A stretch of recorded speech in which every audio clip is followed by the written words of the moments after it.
हेमंत तो HBS जिसको कहते हैं उसका कंट्रोलर दिल्ली में बैठा है और वो देश का सबसे बड़ा चीफ मिनिस्टर है। एक तरफ असम में राहुल गांधी की भारत जोड़ो यात्रा जारी है तो वहीं दूसरी तरफ हेमंत बिस्व शर्मा से सीधे टकराव भी राहुल गांधी कर रहे हैं। यात्रा को रोके जाने पर राहुल गांधी ने हेमंता के खिलाफ नया मोर्चा खोल दिया है। राहुल गांधी कह रहे हैं कि असम के सीएम सबसे भ्रष्ट सीएम है, तो वहीं हेमंता राहुल गांधी की यात्रा को लेकर केस पर केस दर्ज किए जा रहे हैं।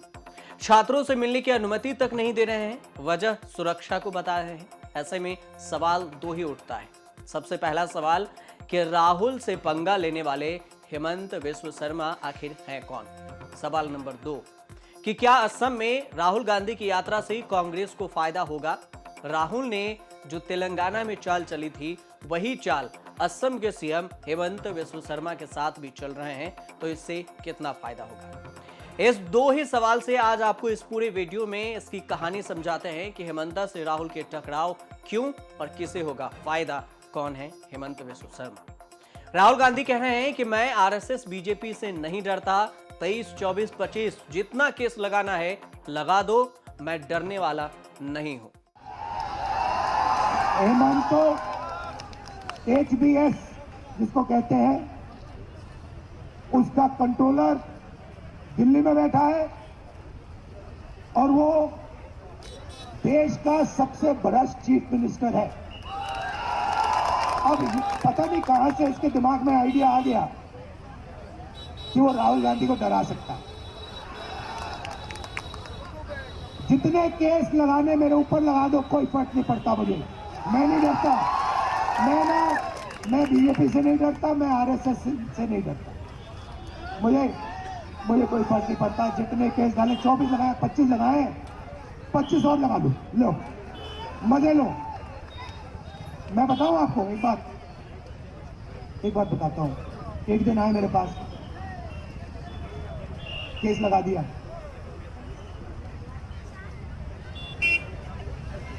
केस हरवा दिया। मैंने अदानी के बारे में एक भाषण दे दिया पार्लियामेंट में, देखा होगा आपने।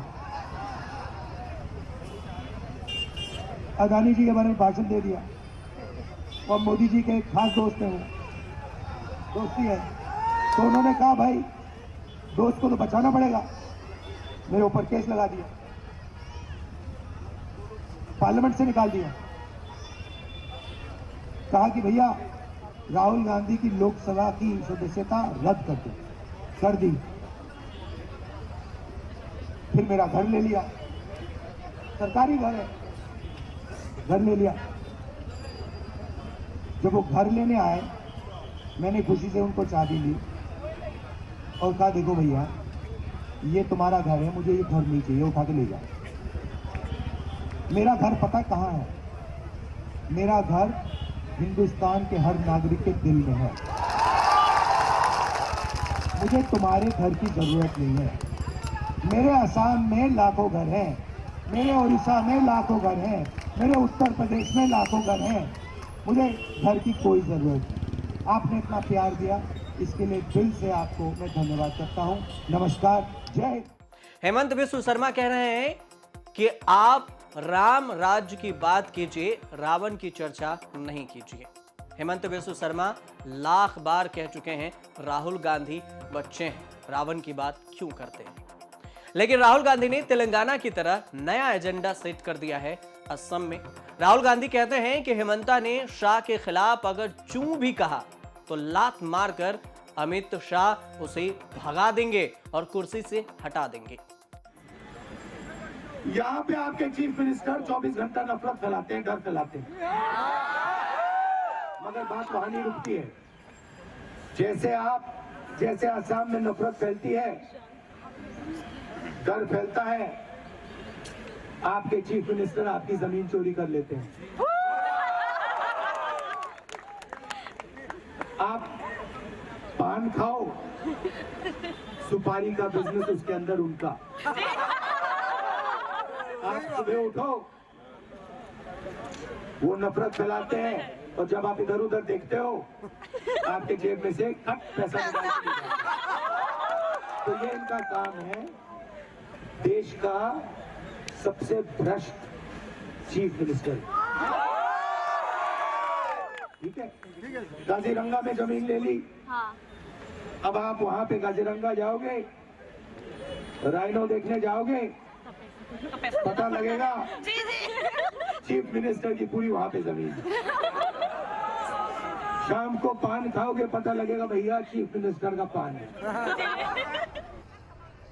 मीडिया देखोगे, टीवी देखोगे, टीवी के पीछे चीफ मिनिस्टर। तो जो भी आपको टीवी वाले, मीडिया वाले बता रहे हैं, वही बता रहे हैं जो असम का चीफ मिनिस्टर चाहता है। अच्छा, असम का चीफ मिनिस्टर, असम के चीफ मिनिस्टर का कंट्रोल किसके हाथ में? नहीं भाई, अमित शाह के हाथ में, अमित शाह के हाथ में। तो अगर इसने चू भी कहा, अमित शाह के खिलाफ चू भी कहा इसको 2 मिनट में लात मार के भगा देंगे। तो बात समझो, असम को असम नहीं चला रहा। गोगोई जी चीफ मिनिस्टर थे, जो असम चाहता था गोगोई जी करते थे। हमने कभी नहीं कहा, हमने गोगोई जी हमारे गुरु थे, हमने कभी नहीं कहा गोगोई जी आप ये करोगे, आप वो करोगे, आप ऐसे करोगे, आप ये करोगे, कभी नहीं कहा, जिंदगी में नहीं कहा। और किसी कांग्रेस के दिल्ली के नेता ने नहीं कहा, क्योंकि हम चाहते हैं कि असम से चले। राहुल गांधी ये सरेआम असम के छात्रों के बीच में बस पर चढ़े और उसके बाद अपने भाषण में ये बयान दिया। राहुल गांधी असम के सीएम और कांग्रेस से निकलकर आए हेमंत बिस्व शर्मा पर भ्रष्टाचार के आरोप लगाए हैं। ऐसे में सवाल है कि हेमंता पर भ्रष्टाचार का आरोप तो लगा है, लेकिन क्या कोई मामला भ्रष्टाचार का दर्ज है हेमंत बिस्व शर्मा पर, या फिर ये आरोप ही बेबुनियाद है? हेमंत बिस्व शर्मा को विवादित बयानों के लिए भी जाना जाता है। कभी कहते हैं कि मोदी दुनिया के सबसे लोकप्रिय नेता हैं, उनकी बराबरी मुमकिन नहीं है, तो कभी एक्स पर लिख देते हैं कि ब्राह्मणों, क्षत्रियों और वैश्यों की सेवा करना शूद्रों का स्वाभाविक कर्तव्य है, और विवाद बढ़ने के बाद इस ट्वीट को भी डिलीट कर देते हैं और माफी भी मांग लेते हैं। इतने फायर ब्रिगेड नेता हैं कि असम में बीजेपी के खिवनहार भी हेमंत बिस्व शर्मा को कहा जाता है, लेकिन राहुल गांधी को लेकर अक्सर खुलकर मैदान में डटे रहते हैं, बयानबाजी भी करते हैं। आज आप क्यों रावण का बात करते हो? आज कम से कम राम का बात करो ना। कम से कम 500 साल का बाद आज हमें सब राम का बात करना चाहिए। आज कम से कम रावण का बात नहीं करना चाहिए। अब सवाल ये कि हेमंत बिस्व शर्मा पर भ्रष्टाचार के कौन से आरोप हैं, पहले ये समझ लेते हैं। असम या कहें तो पूरे नॉर्थ ईस्ट में बीजेपी के सबसे बड़े नेता हैं हेमंत बिस्व शर्मा। पहले कांग्रेस में थे और तरुण गोगोई सरकार में मंत्री भी थे, लेकिन साल 2011 के चुनाव के बाद हेमंता और गोगोई के बीच में रिश्ते खराब होने लगे। इतने खराब हो गए कि जुलाई 2014 में हेमंता ने कांग्रेस को इस्तीफा दे दिया। इस दौरान ही उनका नाम शारदा चिट फंड घोटाले में आया। अगस्त 2014 में एक दिन अचानक हेमंता के गुवाहाटी स्थित घर पर सीबीआई ने रेड मार दी। सीबीआई की तरफ से एक टीम गुवाहाटी के एक मीडिया हाउस के दफ्तर में भी गई। इस पर संस्था के प्रमुख शर्मा की पत्नी रेनिकी भोयान शर्मा हैं और उन्होंने भी इस पर बयान दिया। इस घटना के बाद 2014 के ही नवंबर महीने में हेमंता से सीबीआई ने कोलकाता में पूछताछ की। कई घंटों तक ये पूछताछ चली थी। उस समय कुछ मीडिया रिपोर्ट्स में दावा भी किया गया था कि शर्मा ने शारदा कंपनी के मालिक और घोटाले के मुख्य आरोपी सुदीप्त सेन से रिश्वत ली थी। आरोप लगा कि उन्होंने सेन को बिजनेस में सरकार का सपोर्ट देने के लिए उससे हर महीने 20 लाख रुपए लिए थे। मामला आगे बढ़ा, हाईकोर्ट पहुंचा। जनवरी 2015 में गुवाहाटी हाईकोर्ट ने चीट फंड केस की जांच सीबीआई को सौंप दी। हेमंता ने इसके कुछ महीने बाद ही बीजेपी ज्वाइन कर ली। बीजेपी में शामिल होने के बाद उन्हें कभी भी सीबीआई ने पूछताछ के लिए नहीं बुलाया, न ही कोई नोटिस भेजा गया। अब सवाल ये कि हेमंत बिस्व शर्मा पर आरोप तो भ्रष्टाचार के लगे हैं और इसी को टारगेट राहुल गांधी भी कर रहे हैं, लेकिन ये हेमंत बिस्व शर्मा हैं कौन?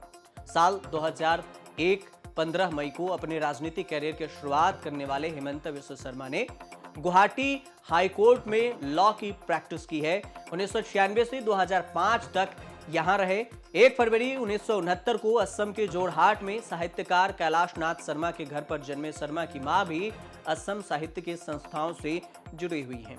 अकादमी स्कूल से अपनी पढ़ाई की शुरुआत की और बाद में कॉटन कॉलेज गुवाहाटी चले गए। उन्होंने राजनीति विज्ञान में ग्रेजुएशन और फिर पोस्ट ग्रेजुएशन किया। बाद में उन्होंने राजनीति में रहते हुए पीएचडी की डिग्री भी हासिल की। राजनीति विज्ञान के छात्र थे तो स्टूडेंट पॉलिटिक्स में भी उनकी रुचि रही और कॉटन कॉलेज में साल 1991 से 1992 के आसपास हिमंता बिस्वा शर्मा जनरल सेक्रेटरी के पद पर रहे। ग्रेजुएशन और पीजी के बाद शर्मा ने लॉ की पढ़ाई की और गुवाहाटी हाईकोर्ट में प्रैक्टिस शुरू करने लगे। राजनीतिक करियर की शुरुआत की अगर बात करें तो शर्मा को राजनीति में लाने का काम असम के पूर्व मुख्यमंत्री हितेश्वर सकिया ने किया था। हालांकि उनकी पूरी राजनीतिक समझ पूर्व सीएम तरुण गोगोई की छत्र छाया में विकसित हुई। साल 1996 में शर्मा ने पहली बार विधानसभा चुनाव लड़ा था। इस चुनाव में उन्हें असम आंदोलन के नेता भृगु फुगन ने हरा दिया। इसके बाद वह 15 मई 2001 को फिर जाकुलबरी से विधानसभा चुनाव लड़े। फुगन को 10,000 मतों के अंतर से परास्त कर दिया। इसके बाद वह लगातार 3 बार इस विधानसभा क्षेत्र से कांग्रेस के टिकट पर निर्वाचित हुए। गोगोई सरकार में ही उनकी किस्मत का सितारा भी बुलंद हुआ। राज्य सरकार में मंत्री बने और धीरे धीरे प्रदेश और कांग्रेस के कद्दावर नेताओं में शुमार होने लगे। बाद में अपने राजनीतिक गुरु और असम के मुख्यमंत्री तरुण गोगोई से उनकी मतभेद हो गई, जिसके बाद उन्होंने कांग्रेस छोड़ दी। 2014 में कांग्रेस पार्टी का साथ छोड़ने के बाद हिमंता ने बीजेपी ज्वाइन कर लिया। साल 2016 से विधानसभा चुनाव के एन पहले बिस्वा शर्मा को मुख्यमंत्री पद के सशक्त दावेदार के तौर पर भी देखा जाता था, लेकिन तब जीत का प्रशम फहराने के बाद पार्टी ने सोनोवाल को राज्य का सीएम बना दिया। 2016 में शर्मा को कुर्सी तो नहीं मिली, लेकिन कहा जाता है कि स्वास्थ्य क्षेत्र में उनके काम इतने अच्छे थे जिस कारण जनता ने 2021 में दोबारा सत्ता में बैठा दिया। बीजेपी को 2021 विधानसभा चुनाव में 33.21% वोट मिले। बीजेपी के गठबंधन साझेदार असम गण परिषद एजीपी को 7.91% वोट मिले। यूपी के प्रमुख कांग्रेस को 29.67% और इसके अलावा एआईयूडीएफ को 9.29% वोट मिला। और इसके बाद असम में सरकार बनी बीजेपी की और सीएम बने हिमंता बिस्वा शर्मा। सबसे खास बात तो ये भी कि कांग्रेस से अलग होते ही हिमंता ने कई ऐसे बयान दिए जिसकी चर्चा खूब होती रहती है। जैसे राहुल गांधी को नेताओं से बात करने का मन नहीं होता, कुत्ते वाला बिस्किट वो नेताओं को खिला देते हैं। एक बार ऐसे ही इंसिडेंट का जिक्र भी किया कि जब वो हिमंता उनके घर गए थे राहुल गांधी के, तो कुत्ते वाला बिस्किट ही हिमंता को ऑफर कर दिया गया। साल 2025 में विधानसभा चुनाव है और 2024 में ही लोकसभा चुनाव। ऐसे में कांग्रेस की भारत जोड़ो न्याय यात्रा राहुल गांधी की अगुवाई में असम में है और हिमंता और राहुल गांधी दोनों आमने सामने हैं। राहुल गांधी हिमंता के खिलाफ वही चक्रव्यूह रच रहे हैं जो तेलंगाना में केसीआर के खिलाफ रचकर कांग्रेस की सरकार बनवाई थी। अब सवाल ये कि क्या असम में राहुल गांधी की यात्रा से कांग्रेस को फायदा होगा? राहुल ने जो चाल चली तेलंगाना वाला, उससे कितना फायदा होगा? राहुल गांधी ये समझते हैं और ये जानते हैं कि कैसे असम में कांग्रेस को आगे बढ़ाया जाए, इसलिए हिमंता से सीधे भिड़े हुए हैं और भ्रष्टाचार जैसे मुद्दों को टारगेट कर रहे हैं। ठीक वैसे ही जैसे तेलंगाना में बीआरएस नेता केसीआर को कटघरे में खड़ा किया था। केसीआर पर लगातार परिवारवाद की राजनीति और उसके जरिए भ्रष्टाचार करने का इल्जाम लगाते रहे। खास बात यह भी रही कि बीजेपी की तरफ से भी मोदी और शाह भी केसीआर पर बिल्कुल यही आरोप लगाते रहे। मोदी शाह ने तो केसीआर के साथ साथ राहुल गांधी को भी कटघरे में खड़ा करते दिखाई दिए थे, लेकिन फायदा हुआ कांग्रेस को। राहुल गांधी के भ्रष्टाचार वाला मुद्दा फिट बैठ गया और तेलंगाना में कांग्रेस की सरकार बनी। राहुल गांधी अपनी तरफ से एजेंडा सेट करने की पूरी कोशिश कर रहे हैं। अगर राहुल गांधी भ्रष्टाचार का आरोप लगाएंगे तो हिमंता बिस्वा शर्मा को इस पर ही जवाब देना होगा। अगर बेरोजगारी की बात उठेगी तो बीजेपी के को भी और हेमंत बिस्व शर्मा को भी बेरोजगारी पर बात करनी होगी, नफरत के बाजार की बात होगी तो मोहब्बत की दुकान की भी बात होगी, उसका भी जवाब देना होगा। अडानी मुद्दे की बात होगी तो उस पर या तो सफाई देनी होगी या फिर चुप रहना होगा। ऐसे में राहुल गांधी बखूबी समझते हैं कि किस मुद्दों को लेकर असम की सरकार को टारगेट किया जा सकता है और इस वजह से हेमंत बिस्व शर्मा के लाख उकसावे पर, लाख कहने पर उनको सीधे टारगेट राहुल गांधी कर रहे हैं और हेमंता राहुल गांधी को कर रहे हैं। अगर राहुल गांधी अपनी इस चाल में सफल रहते हैं तो असम में बीजेपी की सरकार मुश्किल में पड़ सकती है। आप देखते रहिए न्यूज़ तक।